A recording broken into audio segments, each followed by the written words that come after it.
என்ன மாதிரியான எபிசோடு இது? இதை நம்ம ரிவ்யூ பண்ணலான்னு தான் அச்சாக்கையே புச்சாக்கையே கிச்சாக்கையேன்னு முடிக்கிறாங்க. சரி இன்னும் அதான் அதுன்னா இன்சூரன்ஸ் எடுத்துக்கிட்டாங்களா அவங்களாம், யார் நாமினேட் ஆகாதவங்களாம், அவங்களுக்கு வாழ்த்துக்களை தெரிவிச்சுப்போம். இப்போ இன்றைய நாளை பொறுத்த வரைக்கும் ஒரு ஆக்ஷன் படம் இருக்குது, ஒரு காமெடி படம் இருக்குது, ஒரு ஹாரர் படம் இருக்குது, அதுக்கப்புறம் என்ன படம் இருக்குது,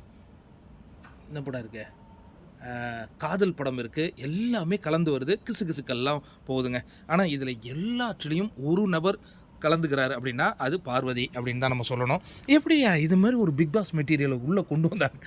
மொத்த ஷோவையும் ஒரு மனுஷனால் 35 நாள் ரன் பண்ணிகிட்டே போக முடியுமா அப்படிங்கிற அந்த கேள்வி மட்டும் எனக்கு ஒரு நிசப்தத்தை கண்டிப்பாக ஏற்படுத்துது.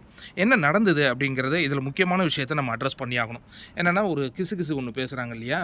என்ன பேசுகிறாங்க? திவாகரும் பார்வதியும் கனி அவர்களை பற்றி சொல்கிறாங்க. அது உண்மையா அப்படின்னா அவங்க நல்லா சமைச்சு கொடுக்குறாங்கப்பா, அதில் ஒன்றும் மாற்றுக்கிறது இல்லை. ரம்யாவை பொறுத்த வரைக்கும் அவங்க பார்ஷியலாக உணவு கூட கொடுக்குறாங்க, அதுவும் திவாகருக்கு ஸ்பூனில் கொடுக்குறாங்க அப்படிங்கிறது கண்டிக்கத்தக்க ஒரு நிகழ்வு. என்ன, ஒருத்தவங்களுக்கு பிடிச்சவங்களுக்கு நல்ல சாப்பாடும் பிடிக்காதவங்களுக்கு ஸ்பூனில் சாப்பாடுனா அது என்னங்க? அது இத்தனைக்கும் பசியில் உட்காந்துருக்காப்புல, சாப்பாடு உங்களுக்கு அவ்வளோதானே அப்படின்னாங்களாம். அது என்னன்னு தெரியலையே. அதுக்கப்புறம் நம்ம பரபரப்பாக எதிர்பார்க்கப்பட்ட அரோரா சிங்க்ளேயர் அண்டு பார்வதி கமருதீன், அது ஒரு முக்கோண காதலை ஒன்று சுற்றி விட்றாங்க நமக்கு. அது முக்கோண காதல் இல்லை, அரோராவும் கமருதீன் நண்பர்கள், பார்வதியும் கமருதீனும் தோழர் தோழிகள், இவ்வளோதான் நம்ம அதனுடைய விஷயம். இதுக்கு மேலே நம்ம மூக்க நுழைச்சோன்னா நமக்கு தான் அது நாராசமாயிடும். பட் அதுக்கு பிறகு இந்த கேப்டன்சி டாஸ்க் அதுதாங்க இன்றைக்கி பேசு பொருளாக மாதிரி இருக்குது. இதில் என்ன பியூட்டினா, இதுவரையும் பல 4 கேப்டன்சி டாஸ்க் நடந்தது, 3 நடந்தது, யாருமே அதை பற்றி பேசவே இல்லை. ஒன்று பேசு பொருளாச்சு அந்த துணி துவைக்கிறது, அங்கேயும் பார்வதி தான் சண்டைலாம் வந்துச்சு. அதுக்கப்புறம் இங்கே தான் வருது. இது சண்டையா இல்லை இது புரிந்து கொள்ளாத ஒரு நிகழ்வா அப்படின்னா, ஃபஸ்ட்டு கனி மேலே ஒரு குற்றச்சாட்டு. அவங்க வந்து ஒரு ஜட்ஜாக, கனி கூட இருக்கிற சாண்ட்ரா மேலேயும் குற்றச்சாட்டுனே சேர்த்து வச்சுப்போம், ஏன்னா அவங்களும் ஜட்ஜாக தானே இருக்காங்க. ஒரு நிகழ்வை வந்து ரொம்ப சீக்கிரமாக முடிக்கணும் அப்படிங்கிற எந்தவித கட்டாயமும் அவங்களுக்கு இல்லை.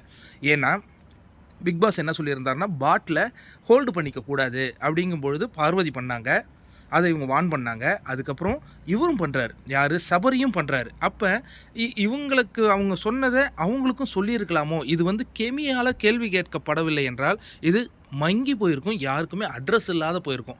பட் முதல் டாஸ்க் நடைபெறும் பொழுதே அடிபடுகிறார் பார்வதி. அந்த பாட்டிலை எடுத்துகிட்டு வரும்போது இவருடைய சபரியோட கால் பட்டு, காலுடைய முகம் வந்து இதில் பட்டு அவர் வந்து விழுகிறார். இந்த இடத்துல வந்து நான் பெரிய ஆக்சிடென்ட்டுன்னு தான் நான் அதை பார்ப்பேன். ஏன்னா அது வந்து வாலண்டியராக சபரி பண்ணலை. எது, ஃபஸ்ட்டு ரவுண்டு நடந்தது, ஆட்டத்தை கேன்சல் பண்ணிடுறாங்க. ஆனால் நீங்கள் யோசிச்சு பார்த்தீங்கன்னா அப்போவே பார்வதி அழுதுட்டு தான் வராங்க. மீண்டும் அந்த சூழலில் களங்காண்றாங்க பார்த்தீங்களா, அதை தான் நான் கண்டிப்பாக பாராட்டுவேன். ஏன்னா நமக்கு அடிபட்டு கண் இதுவானதுக்கு பிறகு அப்பயே தான் ஐஸ்லாம் வைக்கிறாங்கல்ல, அதுக்கப்புறம் களங்காண்றாங்க. 2வது ரவுண்டு பார்த்தீங்கன்னா அதுவும் வந்து ஃபவுல் கேமில் தான் முடியுது. இது எதுக்காக நிறுத்துறாருன்னா, இவங்க ஜட்ஜுக்கு சரியான முறையில் முடிவெடுக்க தெரியல அப்படிங்கிறாங்க. இப்போ இந்த 3வது ரவுண்டு தாங்க பிரச்சனைக்குரிய ரவுண்டாக மாறுது. இந்த ரவுண்டில் ஜட்ஜஸ் அவங்களுடைய பணியை செஞ்சாங்களா அப்படின்னா, ஜட்ஜஸ் செஞ்சதை விட வெளியில் இருக்கிறாங்களே ஹவுஸ்மேட்ஸ், அவங்களுக்கெல்லாம் சபரி வெற்றி பெற்றுடணும் அப்படிங்கிறதுல அவ்வளோ ஆர்வமாக இருந்தாங்க. ஏன் ஒன் சைடாக கரவோஷமல் செலுத்திக்கிட்டு இருந்தாங்க? ஏன்னா நம்ம வந்து கிரிக்கெட் விளையாடும்போது ஐபிஎல்லே வச்சுப்போம், ஹோம் கிரவுண்டு அவே கிரவுண்டுன்னு சொல்லுவாங்க. ஹோம் கிரவுண்டில் நம்ம ஆட்கள்லாம் கற்றுவாங்க, அவே கிரவுண்டில் அமைதியாக இருப்பாங்க. இது என்ன சபரியோடைய ஹோம் கிரவுண்டா அப்படிங்கிற அந்த கேள்வி கண்டிப்பாக அந்த நிகழ்ச்சியை பார்க்கும்போது நமக்கு வருது. இன்னும் முதல் முறையாக பார்வதிக்கு அடிபடும் பொழுதும் சிரிக்கிறாங்கங்க நிறைய ஹவுஸ்மேட்ஸு, ஜாலியாக ஜோக் சொல்லி சிரிச்சுக்கிட்டு இருக்காங்க. அந்த பொண்ணு அழுதுகிட்டு இருக்கு, அந்த பொண்ணு சிரிச்சா ஓகே, அந்த பொண்ணு அழுதுகிட்டு இருக்கும்போது சிரிக்கிறாங்க. இது என்ன மனநிலையிலே நமக்கு புரியல. 3வது ரவுண்டு தாங்க ஒரு மிகப்பெரிய கேள்விக்குறியை ஏற்படுத்திய ரவுண்டு, பல பேருடைய முகமூடியை கிழித்த ரவுண்டு. ஏன்னா இந்த வீட்டில் வந்து நல்லவங்க மாதிரி வேஷம் போட்டுக்கிட்டு இருக்கிறது கனி, அவங்க வந்து ஃபஸ்ட்டு ரவுண்ட்லேயே பயாஸ்ன்னு தெரிஞ்சுது. 2வது விக்ரம், அவருடைய அந்த பிஹேவியர்ஸ் வந்து ரொம்ப புதுசாக இருந்தது. இது விக்ரமே இல்லையா? இப்போ இதுதான் விக்ரம்னா இதுக்கு முன்னாடி இருந்தது போலி அப்படிங்கிறது தெரிஞ்சது இல்லையா? அதற்கு அடுத்தது சபரியின் முகமூடியும் கிழியுது.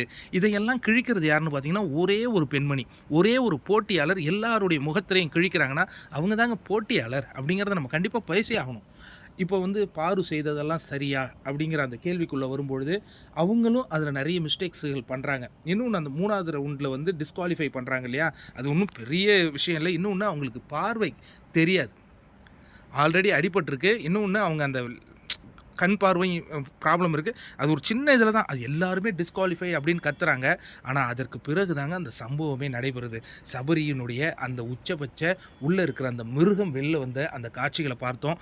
அவர் வந்து அந்த புஷ் பண்ண காட்சிகள், ஷூ கால் போட்டுக்கிட்டு அப்படியே காலை மிதித்த அந்த காட்சிகள், ஒரு சின்ன அவர் அவ்வளவு விஷயம் பண்ணும்பொழுதும் ஹவுஸ்மேட் இந்த இந்த இதை சுற்றி வரும்போது ஃபவுல்னு அத்தனை பேர் கட்டினாங்களே, டிஸ்குவாலிஃபைன்னு அத்தனை பேர் கட்டுறாங்களே, சரின்னே வச்சுப்போம்.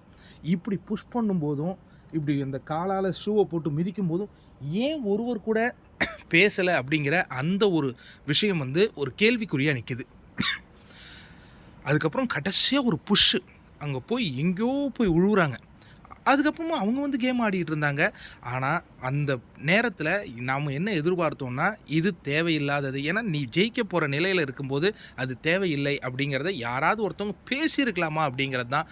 அடிபட்டதுக்கு பிறகும் பலர் சிரித்த காட்சிகள் வந்து நம்மளுடைய மனதை ரணமாக்குச்சு. ஏன்னா நம்ம இந்த நிகழ்ச்சியை டிவியில் பார்க்குறோம். டிவியில் பார்க்குற நமக்கே அவ்வளவு ஒரு வலியை அது ஏற்படுத்தும் பொழுது யோசிச்சு பாருங்கள். அவ்வளவு வலியை ஏற்படுத்தும் போது அங்கே சுற்றி இருந்த ஹவுஸ்மேட்ஸ்க்கு பார்வதிங்கிற மேலே இருக்கிற அந்த வெறுப்பு தான் மிதமிஞ்சு நின்றுச்சோ அப்படிங்கிறது ஒரு மிகப்பெரிய அவமானமாக மாறுது இந்த நிகழ்வுக்கு. அதற்கு அடுத்தது நட்புக்குள்ளே ஒரு சண்டை வந்ததையும் நம்ம இன்றைக்கி பார்த்தோம். இந்த சீசனில் மிகப்பெரிய உண்மையான நண்பர்கள்லாம் கானா வினோத் அண்டு கமருதீன் தான்.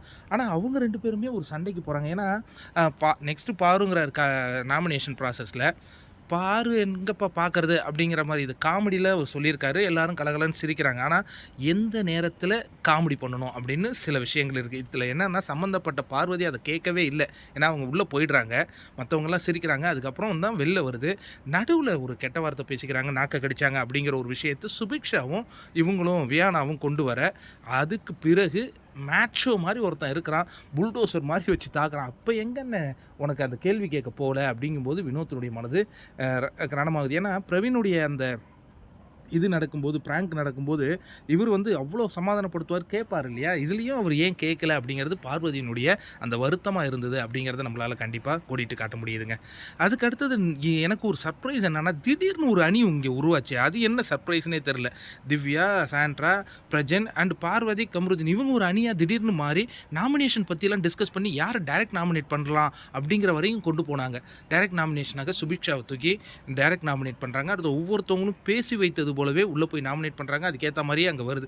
இதில் அன்எக்ஸ்பெக்டடாக கெமி திடீர்னு கனியை நாமினேட் பண்ணது ஒரு கேம் சேஞ்சிங் மொமெண்ட்டாக பார்க்கப்படுது. ஏன்னா கெமிக்கிட்ட நிறைய திறமைகள் இருக்குது. அந்த எந்த திறமையும் வெளிவராத காரணம் அந்த குரூப்புக்குள்ளே இருக்கிறது தான். ரம்யாவின் திறமை வெளிவராத காரணமும் அந்த குரூப்புக்குள்ளே ரொம்ப அந்யோன்யமாக இருக்கிறது தான். தயவு செஞ்சு இப்போ பார்வதி இட்ஸ் போல்டு கேம் ஆடிக்கிட்டே இருக்காங்க இல்லையா, அந்த மாதிரி ஆடுங்க. சரியோ தவறோ மக்கள் உங்களை பற்றி பேசுவாங்க, விவாதம் பண்ணுவாங்க, உங்களுக்கான வந்து புகழ் வெளிச்சம் கிடைக்கும். நீங்கள் 10ஓட 11 இருந்துட்டு போயிட்டீங்கன்னா யாருக்குமே தெரியாது. இன்றைக்கி அரோராவை கூட குத்தி கித்தி ஏதோ பண்ணி அவங்ககிட்டேருந்து கூட பேச வாய்ப்பு வாங்கியிருக்கும். அந்த பொண்ணை பொறுத்த வரைங்கன்னா எந்தவித லட்சியமும் எந்தவித இதுவும் இல்லாமல் ஏதோ கூப்பிட்டாங்க, உள்ளே வந்துட்டோம், இது நமக்கு செட் ஆகலை அப்படிங்கிற ஒரு மனநிலையில் இருக்காங்க. உங்களை பற்றி நம்ம பெரிய அளவில் விமர்சனம் பண்ணுறதுக்கும் ஒன்றும் இல்லை. இன்றைய நாமினேஷனில் ஒரு சிறப்பான நிகழ்வுகள் நடந்தது என்னென்னா, பெரிய அளவில் வாக்குகள் யாருக்குமே போல, மேக்ஸிமமே 4 வாக்குகள் தான். அந்த அளவு எல்லாமே பிளான் பண்ணி இந்த முறை நாமினேட் பண்ணியிருக்காங்க அப்படிங்கிறது ஒரு அர்த்தமுள்ள நிகழ்வாக பார்க்கப்படுது.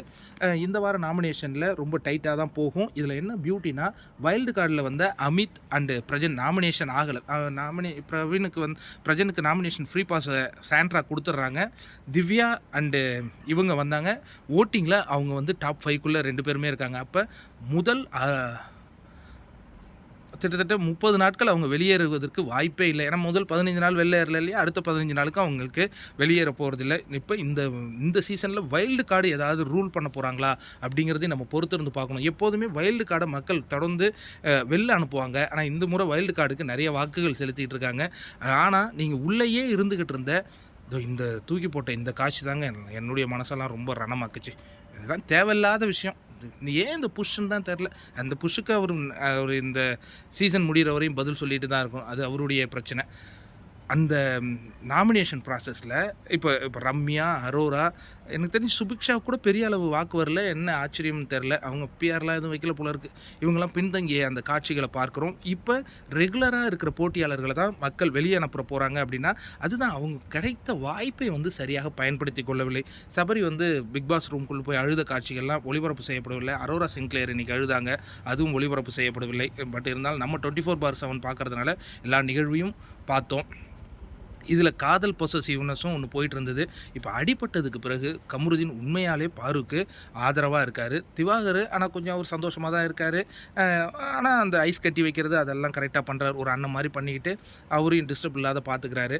இன்னொரு புறம் அந்த ஒரு குரூப்புன்னு சொல்கிறாங்க இல்லையா, அந்த குரூப் வந்து கேமுக்கு ப்ளஸ் கொடுக்கவே மாட்டேங்குது. எது அந்த கனி, ரம்யா, சபரி, எஃப்ஜே அவங்களால அந்த கேம் பற்றி நம்ம ஒரு முறையும் நம்ம பேசுகிறதில்ல, ஒன்றுமே பண்ணுறதில்லைங்கிறதுனால அந்த குரூப் மேலே மக்களுக்கு ஒரு நல்ல அபிப்பிராயமும் வரல. ஏன்னா அது என்னன்னே நமக்கு தெரியல.